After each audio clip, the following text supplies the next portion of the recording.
Hello. Dako na tayo sa mga reaction video natin. Mayroon lamang tayo tatlong pag-uusapan at reaksyonan ng video sa mga oras na ito. At sa ating mga bago lamang na sumusubaybay ng ating channel na ito, Pinoy Info. Kung hindi pa kayo nakapag-subscribe, subscribe lamang kayo.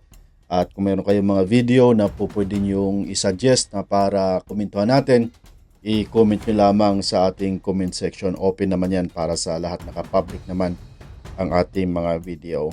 Ito, pakinggan natin si Pangulong Duterte. Pasok! I and I alone take full legal responsibility sa lahat na nagawa ng mga Yan ang mga pananalita ng isang presidente na walang takot at proud siya sa kanyang ginawa at nagawa para sa bayan.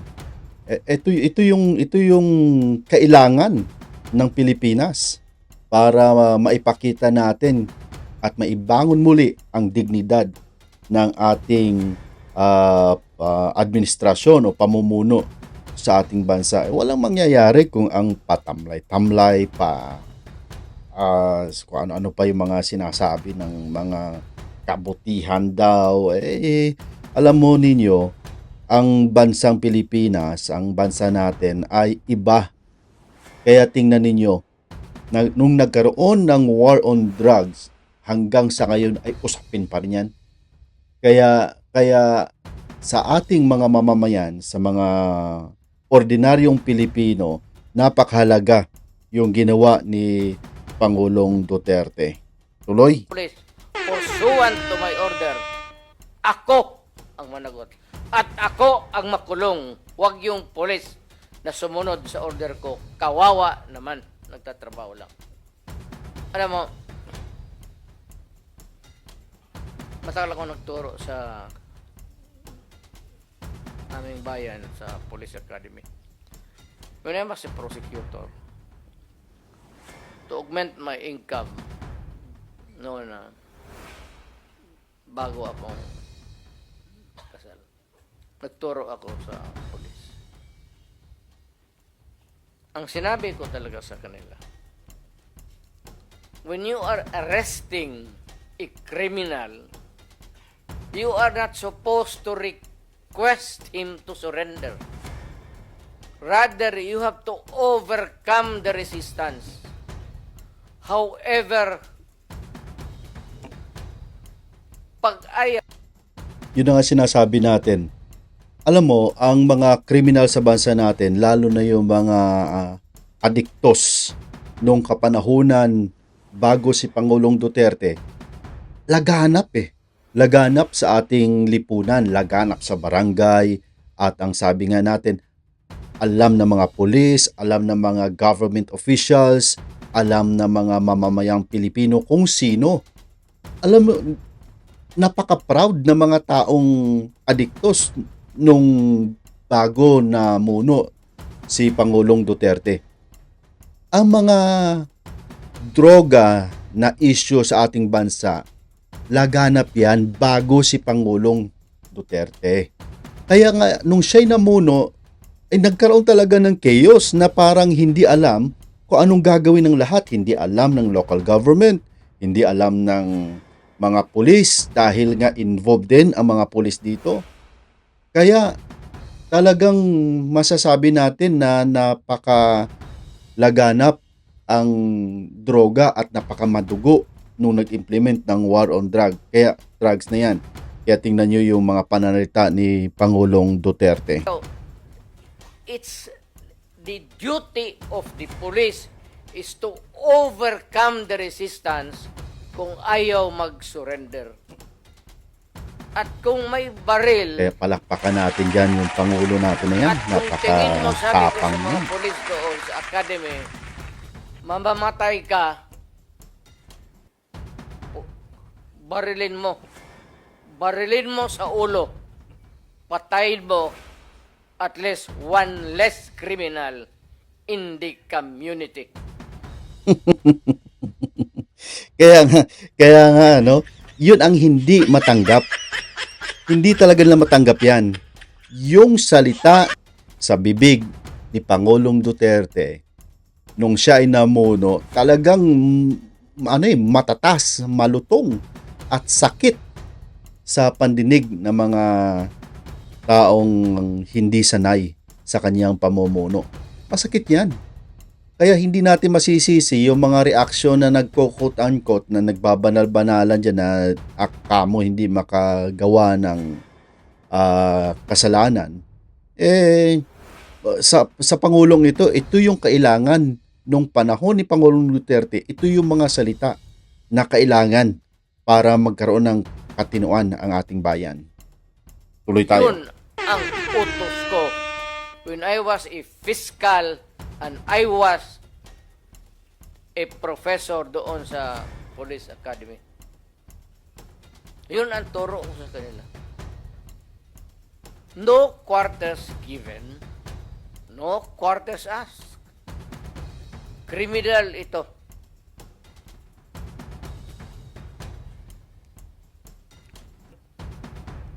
Repel the aggression only in self-defense.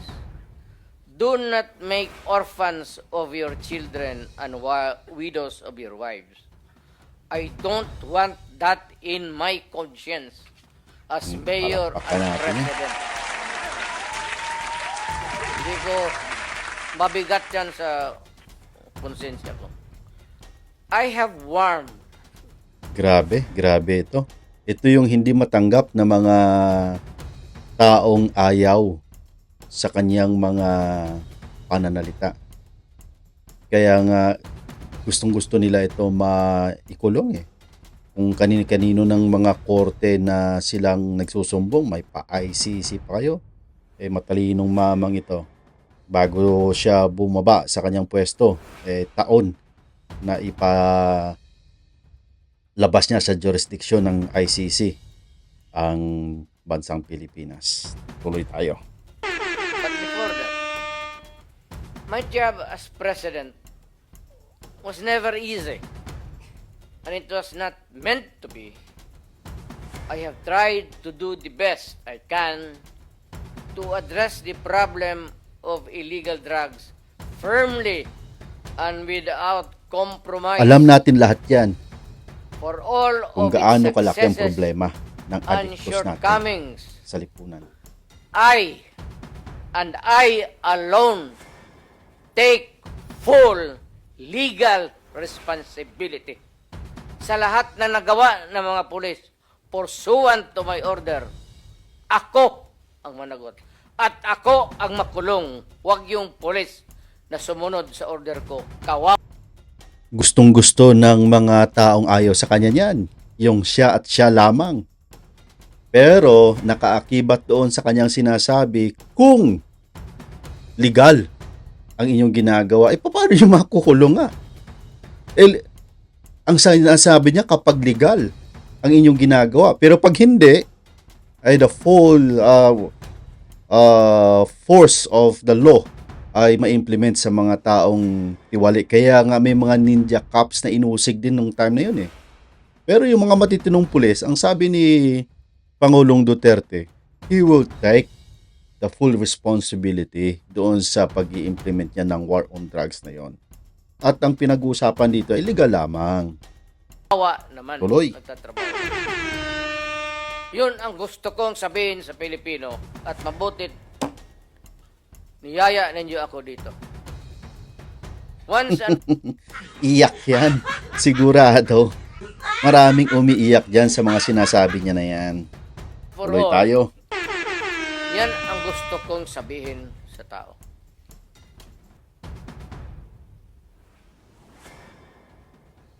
I have warned all of you as your president. Then, and as a private citizen now, drugs will destroy the Filipino. It will destroy my country. And I will never allow it. Grabe. Yan ang talagang ayaw Kasi nila. ako, empleyado sa gobyerno o private citizen, I will do what is necessary to protect my country, my community, at yung mga anak natin. This is a matter of Yun ang sakripisyo na ginawa ni Pangulong Duterte. Haharapin niya lahat na kaso, basta legal, ang kanyang pag-i-implement, yung mga pulis na nag-i-implement according sa kanyang order at tama lamang, ang sabi ni Pangulong Duterte, he will take the full responsibility. Kaya mahal na mahal ang tao yan eh. Ano? Pati yung mga kurap ay takot. Di mo ba grabe ang nangyayari talaga sa bansang Pilipinas nung siya'y namumuno? Mga utang na bilyon binayaran, dinuble ang sahod ng mga law enforcers, police, military. Alam mo nyo, kulang yung 6 years doon sa pamumuno ni Pangulong Duterte. Kaya nakakamiss. Kaya ito, mula sa kanyang binitawang mga after na yan, after sa mga pananalita ni Pangulong Duterte, eto, nagkukumahog na ngayon yung spokesperson at representative ng ICC dito sa Pilipinas. Ito, membro ng abogado to membro ng ICC ito na nandito sa Pilipinas. Tingnan natin ang kanilang mga pwedeng kaso di umano, yung interview na yon, yung hearing na yon sa Senado, ano ba ang masasabi? At tingnan natin anong kanilang comment dito sa mga salitang binitawan ni Pangulong Duterte. Anong pa ang presidente, no? Pasok. Bilang resource person nung pong na siya magsasabi, under oath po yung kanyang mga kwento doon, statement, di ba? Klaro ho naman yun, no? Pero si Senator Bato, mukhang dinidiin niya rin na si presidente, intrigero ito di ba? Yun ang kanyang ginamit. At palabiro ito, minsan hyperbole ito. Kaya yung mga pulis, minsan, kumbaga, hindi sila dapat maniwala kasi nagbibiro madalas ang presidente. May effect ba yun? Pati sa statement ng dating Pangulo na para nagbibiro din, di mo malaman kung nagbibiro ba to o hindi, considering po na under oath ito? Hindi. Kahit pa sabihin na natin, makikita yan ng ICC dun sa transcript. Kung napanood na nila. They cannot take that. Wala. para bang ito ang senaryo ng ICC. Ito, may problema yung isang pamilya. Ikaw ay wala ka namang kinalaman sa pamilya na yun, hindi ka nga involved hindi ka nga nire-recognize ng pamilya na yun. Sabat ka ng sabat. Parang bang mayroong kapangyarihan na mag-suggest o magsabi, nanunood, di manood lang kayo. Wala namang masama doon Ha? Manood na lang kayo. Yun lang naman ang ginagawa ninyo Sige, tuloy tayo. Into context, into the plain meaning of what Duterte has said. Kasi sa batas, ang kukunin mo yung plain meaning. Pag sinabi kong papatayin kita nang may hawak na kutsilyo, yun yung ibig sabihin ng plain meaning. Batas ng ICC na hindi na kami diyan kasama Kung pa bang ibang dictionary dyan o i-google mo. Plain meaning. Yung context, klaro naman na pinag-uusapan yung kumbaga si Senator De La Rosa na lang ang nagdadagdag ng kumbaga palamuti dito sa sinabi ng presidente. Hindi yan kumbaga kakatigan o paniniwalaan ng ICC sa kalakhan dahil hindi naman wala kaming pakialam kung hindi nyo paniniwalaan. Ha? wala kaming pakialam dyan. Ha? Manood na lang kayo dahil wala naman kayo talaga kayong pakialam sa bansang Pilipinas Kami ang mga mamamayang Pilipino, kami yung mayroong pakialam. At ang presidente na siyang minahal ng taong bayan, may totoong malasakit. Kayo, manood na lang kayo. Wala namang problema dyan. Yan. Nakakatawa naman kayo mga sistema dyan. Tuloy. Si Senator Bato, ang tinutuloy niya, kumbaga, nag-implement. Depende yan. Ang hirap din kasi parang depende sa nakarinig. Eh di ang lalabas dyan, hahanapin ng ICC yung mga pulis na pumatay. At mas importante yung interpretation nila. Nung narinig nyo bang sinabi ni Duterte ito noon, kaya nyo ba ginawa yung mga patayan? Kaya hindi si Senator Bato, palagay ko, ang nasa posisyon para interpret yan.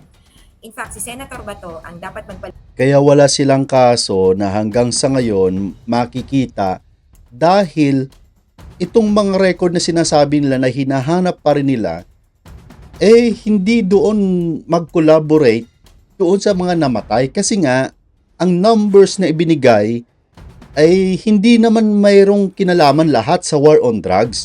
Hindi lahat ng mga namatay noong kapanahon na yon ay related sa droga. Maraming mga namatay doon na hindi naman, nawala namang kinalaman doon sa war on drugs. Normal lang naman na may mga namamatay at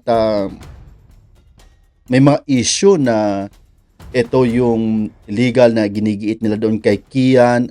Nakulong na nga yung mga pulis na nakasuhan doon Tuloy tayo. tungkol doon sa command memorandum circular niya, yung neutralize.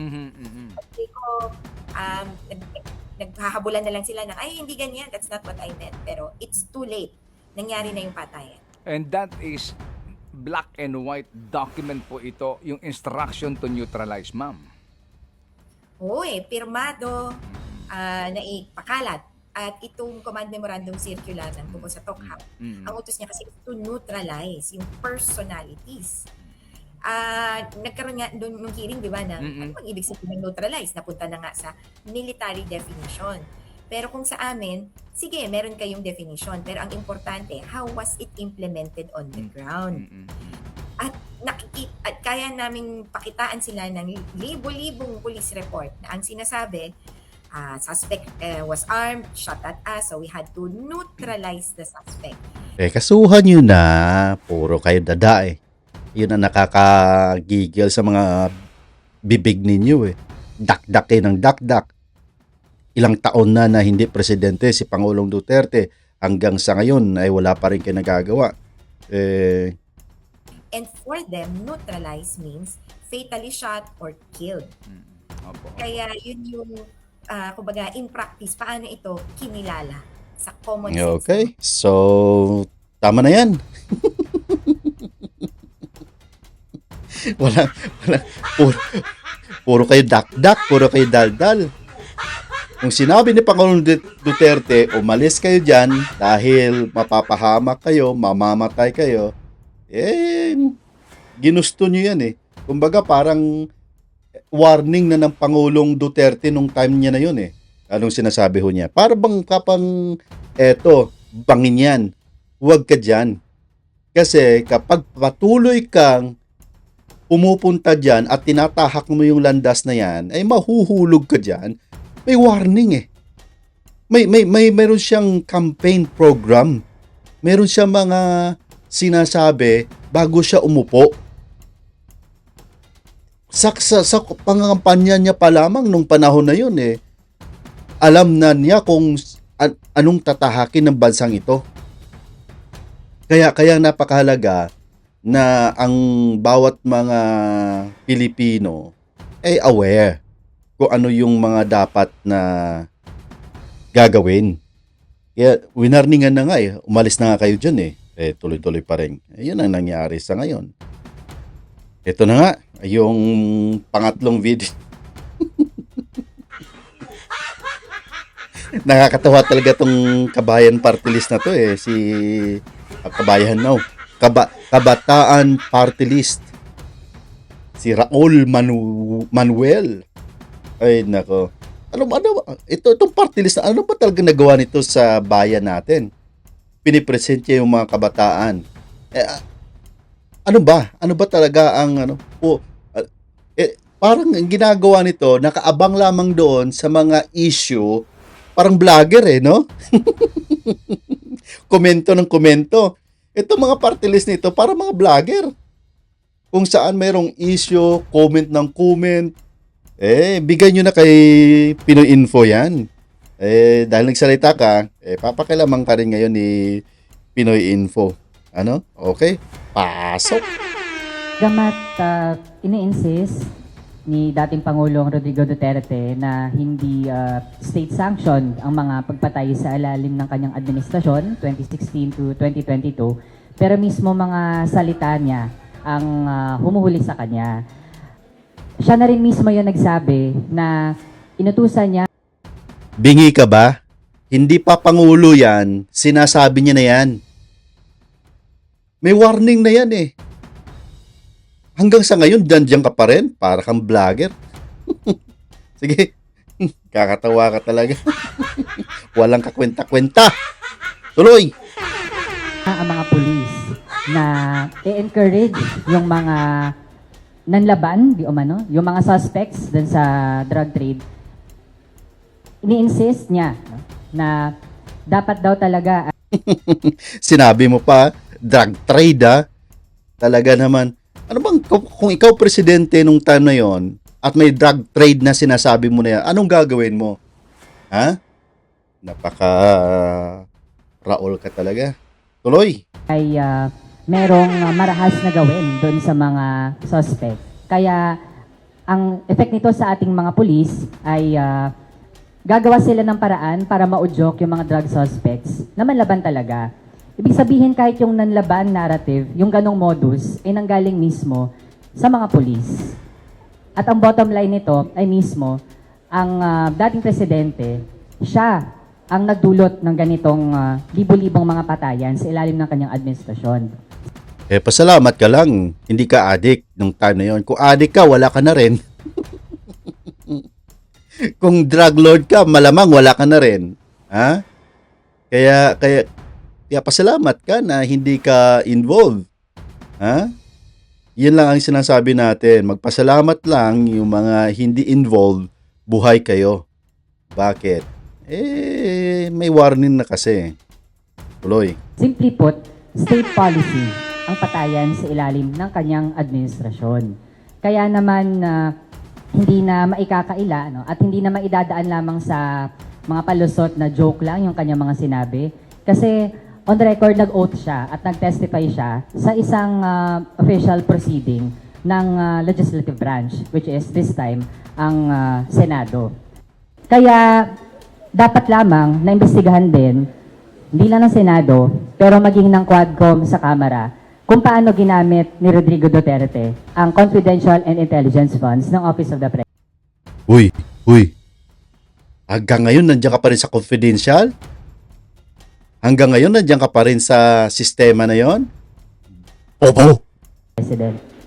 At doon naman sa paano umasta ang ilan sa mga senador na sila din mismo ay sangkot na pangalanan na merong papel sa naging peke at madugong drug war ni Rodrigo Duterte. Dapat lamang na umupo sila hindi bilang mga interpellator. Dahil merong conflict of interest kung ganun yung kanila magiging papel dun sa inquiry. Dapat Tingin mo ikaw walang conflict of interest? Tingin mo? Yung pananalita mo lamang, alam na, bias ka eh. former PNP Chief Bato de la Rosa tsaka former Presidential Assistant Bongo ay umupo bilang mga resource persons. At malinaw na kapag resource person, ang trabaho ay sumagot sa mga tanong. Hindi dapat sila yung nag-post ng mga tanong. Kaya tuloy, napabastardize nila yung tunguhin na magkaroon talaga ng mga patas na mga investigasyon nang layunin ay mabigyan ng hustisya yung mga naging biktima ng... Tingin mo doon sa Quadcom na yung patas? Tingin mo yung ginagawa nila ay para sa taong bayan? Hindi. Alam ng taong bayan ang ginagawa nila ay para sa kanilang sariling kapakanan. At ang issue nga dyan, ang allegation nga dyan, ay napakalaki ang tinatanggap ng mga tao nag-iimbestiga dyan para masiraan lamang ang mga Duterte. drug war ni Rodrigo Duterte. Nakakabismaya at nakaka-insulto din na Ikaw lang nadidismaya. Ikaw lang naiinsulto, kami hindi. Ang taong bayan hindi. Pa-survey mo nga. Ikaw, kanino ka nadidismaya? Baka pag tinanong yung mga taong bayan, baka yung mga kabataan na ito, baka sa'yo pa nadidismaya hindi sa ginawa ni Pangulong Duterte. Tawagin ni former PNP Chief Bato de la Rosa na propaganda lamang yung paglalahad ng mga testimonya ng mga pamilya o ng mga kinatawan ng mga biktima ng drug war. Yun na nga, dito na natin tatapusin ang ating komento sa videong ito mula nung binitawan ni Pangulong Duterte ang mga salita that the full responsibility doon sa Senado patungkol sa ginawa niya sa war on drugs. Kabilaan, kaliwat kanan ng mga komento itong mga taong gobyerno ito. Parang mga vlogger itong mga ito no? Pag may nagsasalita, lalo na si Pangulong Duterte, nagkukumahog ng kanya-kanya mga pamamaraan kung paano sila makapag-persecute kay Pangulong Duterte. Pero ganun pa man, tayo mga nasa nakaabang, walang problema para sa atin yan. Sa panahon ni Pangulong Duterte, taong bayan ang panalo. Kaya palakpakan natin dyan si Pangulong Duterte. Palakpak pala! Parang anong pinipindot? Okay, sa mga hindi pa nakapag-subscribe ng ating channel, paki-subscribe lamang po and comment doon sa comment section natin. Open naman po yan para sa lahat. God bless you all.